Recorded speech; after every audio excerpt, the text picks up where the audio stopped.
At my birthday dinner, my brother slipped me a folder and said, $14,600 for every ride I gave your kids to school. The table laughed. I didn't. I pulled out a flash drive and plugged it into the restaurant projector. Here's a breakdown of the $190,000 I quietly paid covering your missed mortgage bills, your eviction notices, and your car fixes. His wife began crying.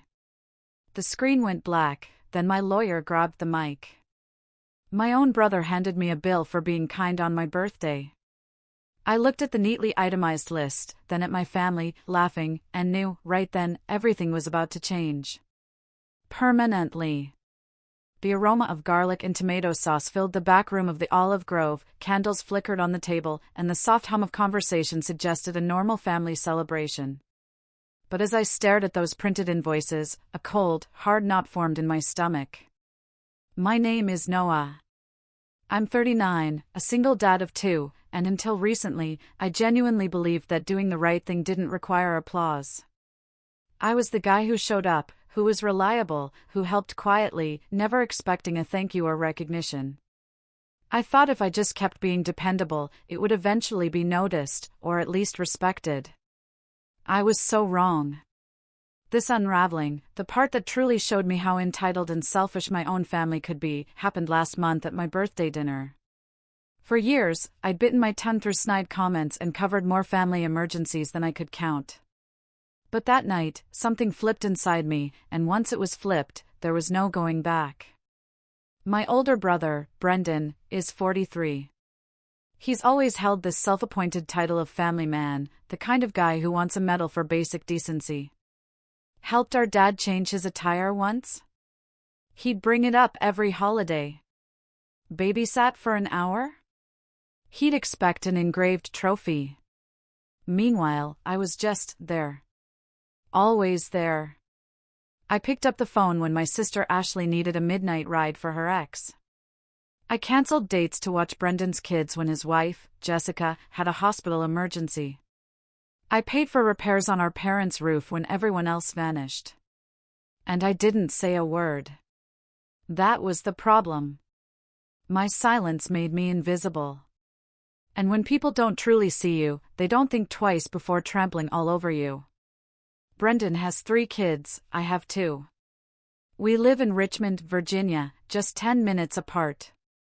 My ex moved to North Carolina years ago and barely sees our sons, Leo and Ethan. So, I've been raising them full-time, juggling work, school, soccer, keeping a roof over our heads. Brendan and Jessica, though, hit constant rough patches. They fell behind on their mortgage multiple times. Their car got repossessed once. Jessica lost her job, and Brendan's side gigs never lasted. Each time, there was an excuse: the market's rough, or it's just temporary. And each time, I helped. Quietly. I never waived receipts. I just covered the difference on their mortgage when final notices arrived. I paid to get their minivan back. I sent anonymous money orders when their lights were shut off. And when Brendan's car died for good, I offered to drive his kids along with mine to the same school. I added their names to the pickup list, rearranged my schedule, and made it work. For almost 2 years, I was the school chauffeur, 5 days a week, rain or shine. I never made a big deal of it. Brendan always offered a passing thanks, and I thought that was enough. The first real hint of trouble came last Christmas. Brendan pulled me aside as everyone opened gifts. He patted my back, like he was about to share a deep secret. "Hey, I noticed you didn't bring anything for my kids this year," he said. His tone was joking, but his eyes weren't. I blinked. "I thought the Nintendo bundle I gave you guys last month was their present," I replied. It was. It cost me almost $500, and I'd even installed it myself. Brendan just smirked.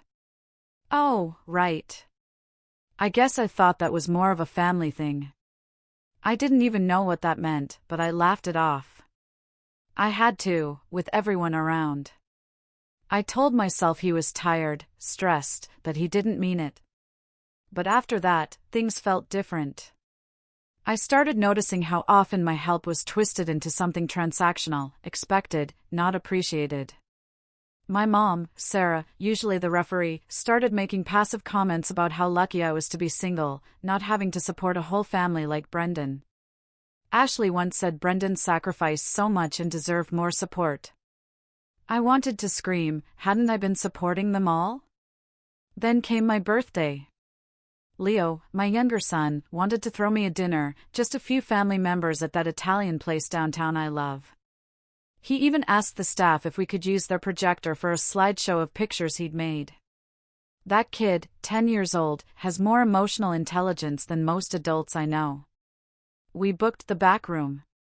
I invited my parents, Brendan and Jessica, Ashley, a couple of cousins. Nothing fancy, just a family meal. Or so I thought. The night started fine. The slideshow made me tear up, and Leo beamed when everyone clapped. We ordered food, made small talk. Brendan seemed unusually quiet until dessert. The waitress had just set down the chocolate cake with caramel drizzle, and everyone was mid-laughter when Brendan stood up. He held a manila folder, like he was about to give a toast. I thought he was going to embarrass me with a childhood story. I even smiled. He cleared his throat. Noah, happy birthday. I know you like things neat and organized, so I put this together for you. He slid the folder across the table. I opened it. Inside were printed invoices, dozens of them, dated and itemized. Rides to school, $10 per day, x 146 days.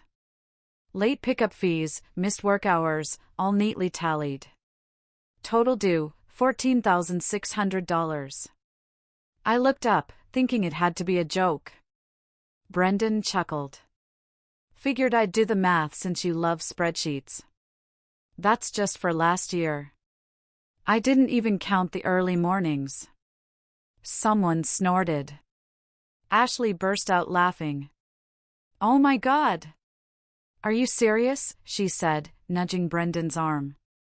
He shrugged. Hey, gas isn't free. Neither is time. The whole table was laughing. Except me. I didn't laugh. I looked down at the folder again, then back up at Brendan, who was raising his wineglass like he'd just delivered the punchline of the year. But I wasn't amused, because what they didn't know, what none of them had known until that very moment, was that I had my own receipts, years' worth. And I'd finally had enough of pretending I didn't. My fingers brushed against the flash drive in my jacket pocket, where it had been for weeks. It was meant for something else entirely, a quiet conversation I'd planned with Sarah, a last-ditch effort to help her see. But as I stared at Brendan, still grinning smugly, something shifted in me. Not anger, not yet. It was colder. The kind of clarity that comes right before the storm. I didn't say anything. Not yet. I tucked the flash drive back, closed the folder, and placed it neatly on the table. Thanks, I said softly, looking him dead in the eyes. That's very thorough. He blinked. I figured you'd appreciate the details. Oh, I do, I replied, voice steady. I really do. The table laughed again, thinking I was playing along. Sarah wiped tears from her eyes, saying, Noah, don't be so serious. You know, Brendan's just teasing. You always take things so personally. I nodded. Sure, just a joke. Got it. But inside, something cracked. Not shattered, cracked. Like a hairline fracture from years of being the backup plan, the emotional punching bag, the invisible support beam holding up a collapsing structure no one ever thanked. After dinner, I drove home in silence. My sons were already with my neighbor. I'd arranged for them to stay the night, as it was supposed to be my relaxing birthday evening. That didn't happen. I poured a glass of whiskey, sat down at my computer, and opened the folder Brendan had given me. I scanned every line item, every invented charge. Waiting in traffic, $400. Missed work for morning drop-offs, $2,300. It was absurd. But what truly got to me wasn't the number. It was the entitlement, the audacity to hand me that folder with a smile, to put a price tag on the one thing I had done out of kindness, because I didn't want his kids to suffer for their parents' irresponsibility. That folder wasn't a joke. It was a message. I owe you. That's how he saw it. That I owed him. That was the night I realized I didn't have a family. Not really. I had dependents with shared DNA who saw me as a utility. Not a brother or a son, just a guy with a wallet, a car, and no one to hold him back from bailing them out. The next day, I didn't answer calls. I needed space. 3 days later, Sarah called. She left a voicemail I listened to twice because I couldn't believe it. Hi, honey. I just wanted to talk about your brother. He's feeling kind of hurt you didn't laugh with us. You know how he jokes around? He was just trying to lighten the mood. Anyway, he mentioned you haven't paid him yet for all the school runs, and I think you really should, Noah. He's been under a lot of pressure lately and could use a little help. She paused. I mean, you make more than him, right? It's only fair. Only fair. That phrase echoed in my head like a gunshot. I didn't call her back. Instead, I opened the folder I'd started compiling on my flash drive months ago. I'd started the night Brendan's house was about to be auctioned off. I quietly paid off the $9,700 in back mortgage just to keep his family from becoming homeless. At the time, I'd kept the receipts, not for leverage, but just in case. In case I needed to explain why I was always tight on money. In case I needed to remind myself that I wasn't crazy, that I was doing more than my fair share. The file had grown. $600 for new tires for Brendan's car, $3,200 for their HVAC repair, $850 for emergency dental for one of his kids, paid directly to the office. Add to that the $190 here, $125 there. Food, school supplies, utility bills covered anonymously. The grand total was just over $190,000. It was surreal. I read through the list with fresh eyes. Each entry no longer just a number, but a little act of self-erasure. A decision I made to prioritize their comfort over mine, over my son's, over my sanity. And they laughed. That's what they did on my birthday. They laughed in my face and handed me a bill for my own kindness. 2 days later, I got another voicemail, this time from Richard, my dad. He was never one for long talks, but this one was nearly 5 minutes. He started off light, asking if I was okay, saying Sarah was worried, then casually dropped the bomb. Brendan says you've been holding on to some documents that make him look bad. He mentioned you've been compiling some kind of file or list. Listen, Noah, whatever you're planning, let it go. It's just going to divide the family more. We're supposed to help each other, not keep score. Keep score. Like I hadn't been playing the game alone this whole time. That night, I sat my sons down. I asked them how they felt about the school rides, if they liked driving with their cousins. Leo said it was okay, but he didn't like when Brendan made them late because he needed 5 more minutes. Ethan admitted he'd seen Brendan yelling at his own kids, and it made him uncomfortable. I made a decision right then. I emailed the school the next morning and removed Brendan's kids from my authorized pickup list. I didn't call to explain. 3 hours later, Brendan texted. Hey, school says you dropped my kids. What the hell? I didn't reply. He followed up. You seriously going to do this over a joke? Grow up, Noah. Then I'll send you the updated invoice, this time with emotional damage added. That one made me laugh, but not in the way he wanted. Later that week, Sarah called again. This time, she wasn't gentle. You're creating a wedge in the family, she said. You've always been so sensitive. Why can't you just let things go? Your brother's struggling, and you're making it worse. I tried to stay calm. Sarah, I said, I've covered over $100,000 in his expenses. I never asked for a thank you, but handing me a fake bill in front of everyone? That wasn't a joke. That was a message. And I got it loud and clear. She huffed. You're exaggerating. Brendan said it was barely a few thousand for the mortgage, and you were just helping with groceries and stuff.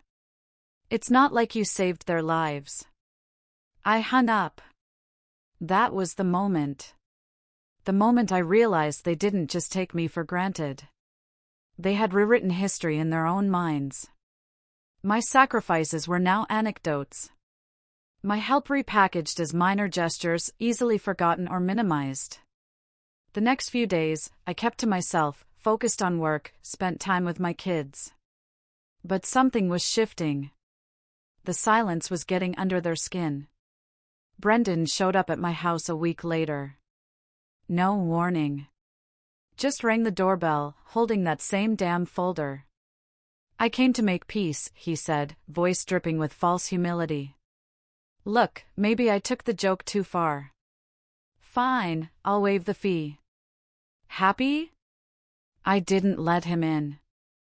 I think we're past pretending, I said. You didn't come to apologize. You came to shut me up.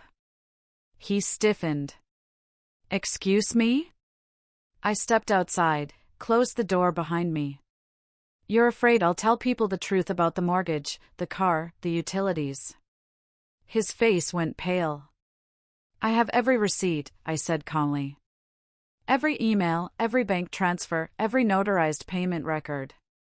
He laughed nervously. You're bluffing. I didn't respond. Just looked him in the eye for a long, uncomfortable second. Then I said, I'm planning something, Brendan. You'll know when it happens. And I walked back inside. That was the breaking point. That was the moment I stopped being the quiet, dependable little brother and became something else entirely. I wish I could say that moment, shutting the door in his face, telling him I was planning something, felt triumphant. That I walked away with my head high, fireworks in the distance, and a new sense of power coursing through me. But that's not what happened.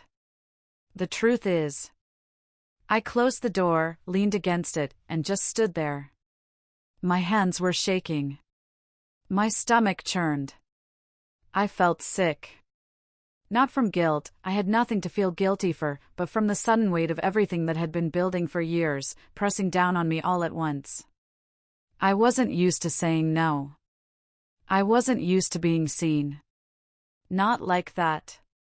And now that I had drawn a line, the fallout started almost immediately. The next day, I got a call from Ashley. Her voice was already sharp. Noah, what the hell is going on? I stayed silent. Brendan said you threatened him. That you're trying to destroy his family. That you're, what did he say? Digging up dirt to make him look bad in front of everyone. What is wrong with you? I took a breath. I didn't threaten him. I told him the truth. I've kept quiet for years while he treated my help like an allowance he was owed. I've given and given, and he decided to mock me in front of the whole family. She scoffed. Oh, come on. It was a joke. It wasn't a joke, I said. And even if it was, it wasn't funny. Not to me. Not to my kids. She sighed like I was the difficult one. Noah, this is going to ruin the family. Don't make things worse. Click. I didn't have it in me to keep the conversation going. I was too tired. It didn't stop there. I started getting cold shoulders in the family group chat. Sarah posted a vague status on Facebook about loyalty and forgiveness. And half my aunts commented things like, family is everything, and some people forget who was there for them first. I hadn't said a word publicly, but Brendan was already painting the narrative. He was good at that. The next week was quiet, unsettlingly quiet. I kept my head down, worked late, picked my kids up from school, tried to keep things normal. But even my boys noticed. "Are we still going to Uncle Brendan's house this weekend?" Leo asked one morning. "No," I said. "Not for a while." "Did you guys have a fight?" Ethan asked. I hesitated. "We're just taking a break from each other. That's all." He nodded slowly, but I could see the wheels turning. Even at 10, he understood more than most adults gave him credit for.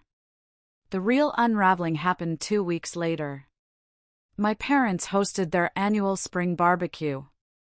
It was something we did every year. Huge backyard setup, grill running all day, kids playing soccer in the grass, old music playing through Richard's busted stereo. I hadn't missed one since I was 21. I wasn't invited. No call, no text, no mention in the group chat, nothing. I found out through my cousin Chloe, who texted me a photo of the setup, Richard flipping burgers, Brendan and Jessica laughing, Ashley sipping wine with her fiancé. The caption just said, "Didn't think you were coming this year." I stared at the photo for a long time. It was the first time I really felt it. Not just the betrayal, but the exile. Like they'd closed the gates and locked me out. Not just for that day, maybe for good. I didn't cry. I didn't rage. But that night, after the boys went to bed, I sat on the couch in the dark, holding a warm beer, feeling hollow.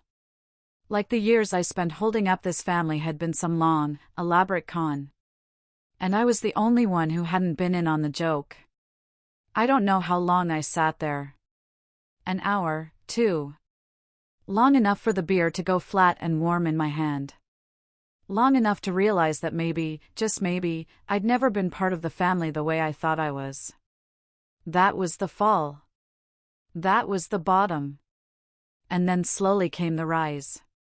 It didn't start with some grand plan or overnight revelation. It started with the smallest thing, a choice.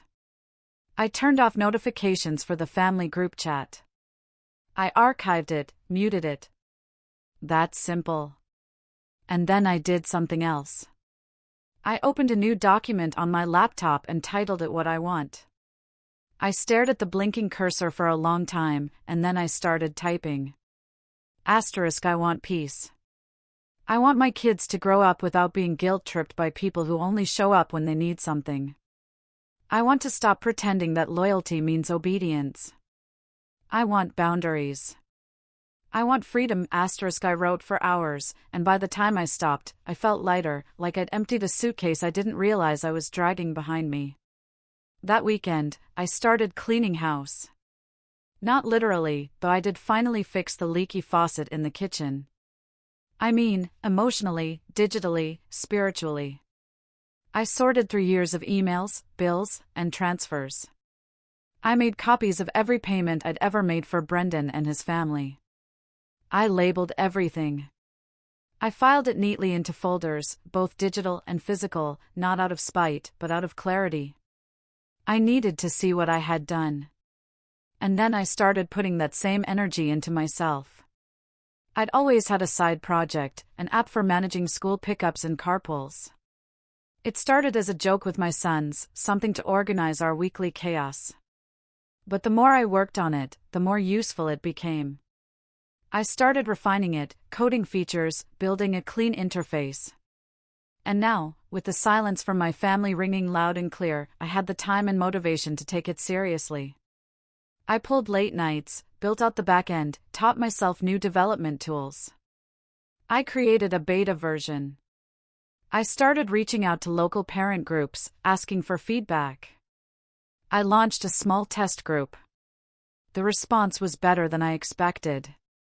A few weeks in, a mom from the Parent-Teacher Association asked if she could share it with her network. A month later, I got my first licensing offer from a district representative. I wasn't aiming to get rich. I just wanted to build something that worked, something that mattered. But the money started coming anyway. Steady, clean, earned. And for the first time in years, I felt a strange, almost foreign feeling, pride. Not the kind you fake at family dinners while someone else gets the credit. Real pride. Quiet. Rooted. My boys noticed the difference, too. "You're smiling more," Ethan said one night out of nowhere.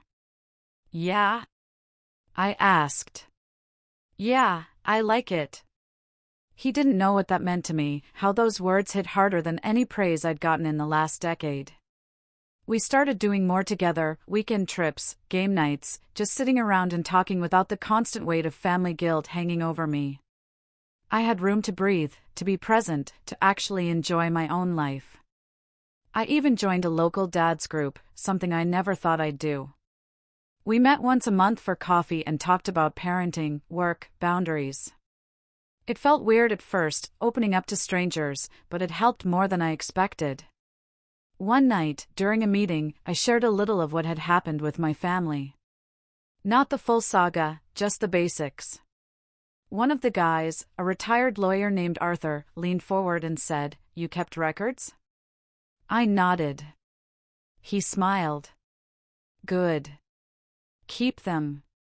You never know when you'll need to remind people what reality looks like." I did. And I waited. Because while I was rebuilding myself, something else was crumbling in the background, Brendan's life. I started hearing whispers through mutual friends. Jessica had quit her job again. Their mortgage was past due. The car I'd once helped retrieve had been repossessed again. The school sent out a notice about tardiness, and his name was mentioned in the Parent-Teacher Association newsletter. Not kindly. The difference this time? I wasn't there to catch the fall. And they noticed. Because when the safety net disappears, people start to panic. Especially people who think they're entitled to it. The final straw came in the form of a text message from Brendan after weeks of silence. "No, hello. No, how are you? Just, you really going to let your own niece and nephew get kicked out of their house?" And that's when I knew. He hadn't learned a thing. He still thought I was the backup plan. Still thought I'd come crawling back with a checkbook and a smile. But I wasn't the same Noah anymore. The Noah who said yes to everything, he was gone. Brendan's text sat there on my phone screen like a loose match dropped into dry grass. "You really going to let your own niece and nephew get kicked out of their house?" He had no idea how that sentence would ignite everything. For years, I'd let things slide. I let jokes pass. I let my family's twisted view of fairness go unchecked. I had carried everyone else's burdens while quietly breaking beneath them. But I was done being the mule. The moment I read that message, not a question, not a plea, but an accusation, something inside me clicked into place. Not out of spite, out of clarity. Brendan wasn't reaching out to make peace. He was pressing the same button he always had, guilt. And the problem was, that button didn't work anymore. Instead, I opened my laptop and pulled up a document I'd started weeks ago, right after the birthday dinner. It had a simple title, The Ledger. It was a comprehensive breakdown of everything I'd ever paid for, helped with, or cleaned up over the years for my family, particularly for Brendan. But it wasn't just money anymore. I started including time, labor, lost opportunities, missed vacations, and used paid time off I burned driving his kids around or waiting in his driveway when he needed a minute. I wasn't inflating numbers. I backed everything with proof, receipts, timestamps, emails, all logged, categorized, and cross-verified. I wasn't building a petty invoice. I was preparing evidence. I backed it all up in 3 places, a hard drive in a fireproof box, cloud storage under a different account, and an encrypted flash drive that I carried on me almost every day. Not because I was paranoid, because I was thorough. But a document, no matter how solid, doesn't speak for itself. So, I started speaking. I didn't go nuclear. Not yet. I started with quiet conversations, strategic ones. First was Chloe, my cousin, the one who texted me from the barbecue. I invited her for coffee and laid it out.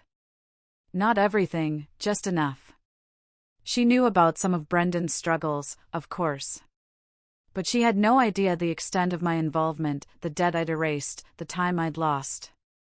By the time I showed her just a portion of the ledger, her eyes were wide. "He made it sound like you abandoned them," she said quietly. "I did," I replied. "But only after carrying them for years." Chloe wasn't just a cousin. She was the one who ran the extended family group chats, who organized holiday meals, who quietly pulled the strings for almost every get-together. I didn't ask her to pick sides. I just gave her the truth. Next was Arthur, the retired lawyer from the dad's group. I brought the flash drive to our next meeting. He looked through the files, then leaned back and crossed his arms. "You ever think about going public with this?" I raised an eyebrow. "Public like how?" He smiled. "Family meeting slide deck. Full breakdown." I laughed, but he didn't. "I'm serious," he said. "These people build a house of cards on your silence. It might be time to blow gently. Not to destroy, to reveal." I didn't commit that night, but the idea planted itself in my head like a seed. Later that week, I called the school district's transportation office and asked to speak with the carpool compliance coordinator. I told them I was just following up on a question from earlier in the year about who is authorized to drive Brendan's kids and how liability worked if that person wasn't on file. The woman I spoke to was kind but firm. "We have no record of Mr. Brendan's vehicle being registered in our system," she said. "Technically, if you weren't an authorized guardian, there were several policy violations." I thanked her, hung up, and added that to the folder. Then I pulled up Brendan's message again and read it one more time. "Let your niece and nephew get kicked out." Not only had I not caused that, I had prevented it more times than they would ever know. That's when I started planning the dinner. My real birthday celebration, but this time it wasn't just dinner. It was a presentation. I reached out to a friend of mine, Marcus, who worked as a corporate event planner and owed me a favor. I asked him to help me book a semi-private dining room at the nicest Italian spot in town. The same one where the original invoice folder had been handed to me. "Same place?" he asked. "Exactly the same," I replied. "But this time, I'm choosing the guest list." The list was small, strategic, just my parents, Brendan and Jessica, Ashley and her fiancé, Chloe, and a few family members who tended to sit on the fence, people who had quietly gone along with the mockery because it was easier than standing up to it. I told them all I wanted to do over a quiet, no-gifts dinner to reconnect. Brendan replied, "About time." Sarah's response, "So glad to hear you're coming back around." They had no idea. In the weeks leading up to the dinner, I prepped everything. I compiled the slides. Simple, clean titles like mortgage payments 2018 to 2021, vehicle repossessions prevented, utilities restored, education expenses, emotional labor unpaid. Each slide had documentation, not to humiliate, but to clarify, to show what they conveniently forgot. And then I added a final slide, just a black screen with 3 words, "Why I left." I didn't plan to yell. I wasn't looking to explode. I was looking to expose. And for the finale, I asked Arthur, my lawyer friend, to show up halfway through, not to represent me, just to be there. A calm presence. A signal. I also arranged one last thing, a custom flash drive. It looked like a gold key. I had 10 of them made. Each contained the ledger, the presentation, the documentation, and a simple letter from me explaining why I had chosen to step back. One for each family member in the room. I didn't want to argue anymore. I didn't want to scream over the noise. I wanted to hand them the facts and let the silence speak. The day before the dinner, Brendan texted me again. "Hey man, glad you're coming around. We knew you'd cool off." I didn't reply. I was done replying. Because the setup was complete. The room was booked. The projector was tested. The flash drives were packed in small black boxes. The truth was locked, loaded, and ready to be shown. Not to punish. To end the illusion. To set myself free. And the best part? They had no idea what was coming.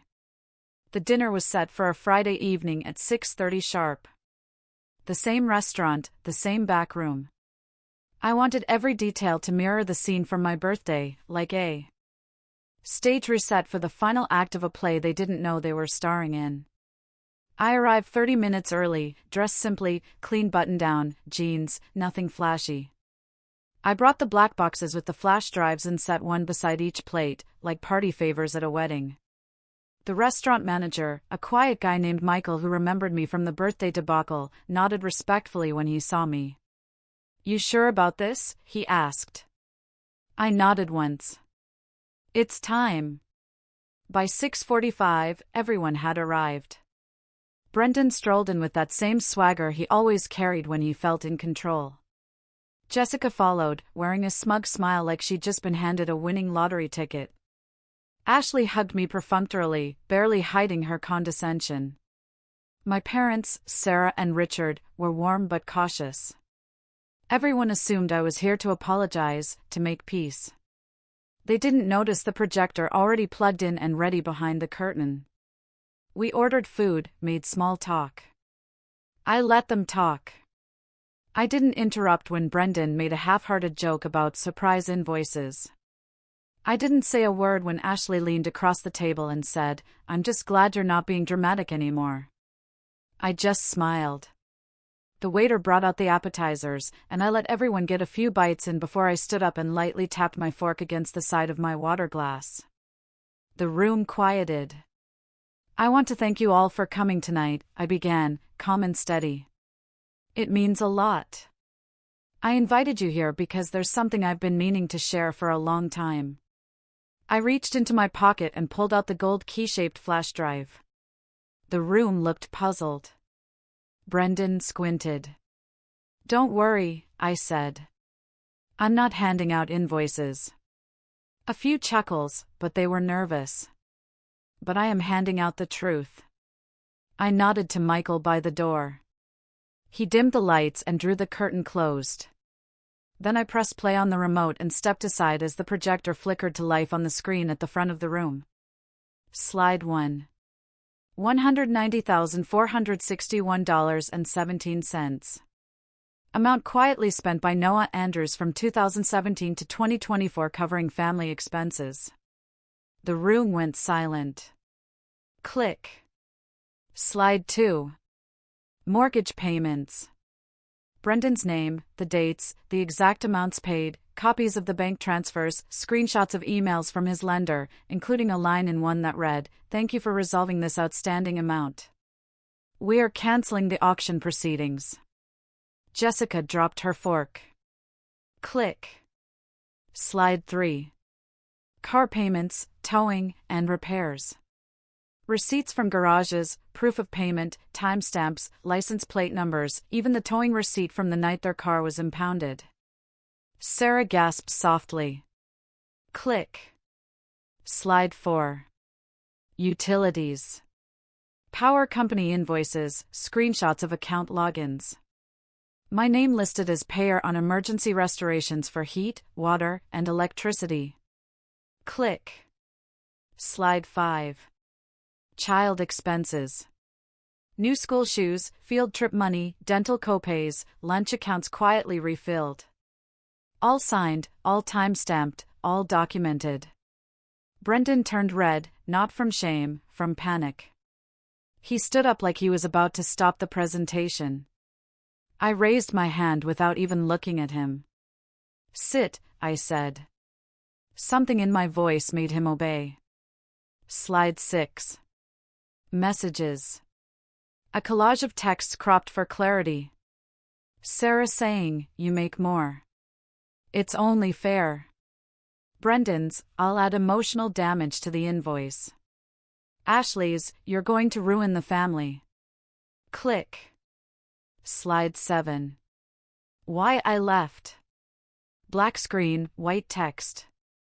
My words, simple and clear, I gave. You took. And then you laughed.